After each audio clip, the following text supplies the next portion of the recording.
JNTH 4-1-4-2 BTech exams time అయింది. అయితే 4-2 బీటెక్‌లో వచ్చేసరికి మేజర్ ప్రాజెక్ట్ ఏదైతే ఉంటదో స్టేజ్ 2 దాని వైవా వాయిసు, సెమినార్ మార్కులతో కలిపి ప్లస్ 4-1లో ఏదైతే మినీ ప్రాజెక్ట్ ఉంటుందో దానికి సంబంధించిన సప్లీ వైవా వాయిసు. సో, వీటన్నిటికి సంబంధించిన డేట్స్ అనేవి యూనివర్సిటీ వాళ్ళు ఇవ్వటం అయితే జరిగిందనమాట. దాని ప్రకారం ఇప్పుడు ఎప్పుడుంటాయో చెప్తాను. ముందుగా అయితే ఇంతవరకు ఈ ఛానల్ సబ్స్క్రైబ్ చేసుకుని వాళ్ళు ఎవరైనా ఉంటే సబ్స్క్రైబ్ చేసుకొని వీడియో లైక్ చేసి షేర్ చేయండి. మీకైనా నాతో మాట్లాడాలంటే కాల్ మీ ఫర్ ద్వారా కాల్ చేయండి.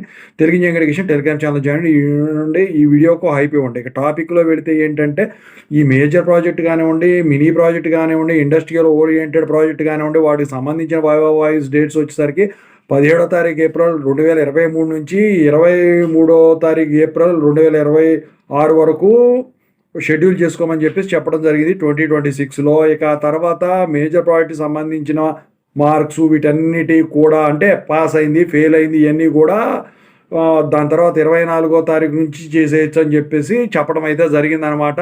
మీకు సెమినార్లు కండక్ట్ చేసినట్టయితే ఇక మిగిలిందల్లా వైవా వాయిస్. వైవా వాయిస్‌కొచ్చేసరికి యూనివర్సిటీ వాళ్ళొచ్చేసరికి ఒకళ్ళని పంపిస్తారండి. అంటే మీకు ప్యానెల్ పెడతారు. మీ బ్యాచ్‌లందరికి కూడా వచ్చేసరికి అప్లోడ్ చేయడం జరుగుతుందండి. అప్లోడ్ చేసిన తర్వాత ఒక ముగ్గురు పేర్లు మీ కాలేజీ వాళ్ళు ఇవ్వడం జరుగుద్ది. ఆ ముగ్గురులో గనక యూనివర్సిటీ ఒకళ్ళ పేరు సెలెక్ట్ చేసి మీకు కాలేజీకి పంపిస్తారు. ఆయనే వచ్చి మీకు ఆమె గాని వచ్చి మీకు వైవా వాయిస్ కండక్ట్ చేస్తారు. కొన్నిసార్లు ఏమవుతుందంటే ఈ ముగ్గురియి పెట్టినయి కాకుండా యూనివర్సిటీ వాళ్ళే అలాట్ చేస్తారు. వాళ్ళు సొంతగా ఎక్కడన్నా ఏదైనా డౌట్ వస్తే మాల్ ప్రాక్టీస్ జరుగుతుందని చెప్పేసి. ఓవరాల్‌గా అయితే ఈ ప్రాజెక్టుకి సంబంధించిన డేట్స్ అయితే ఇవ్వండి. ఓకేనా? Thank you so much.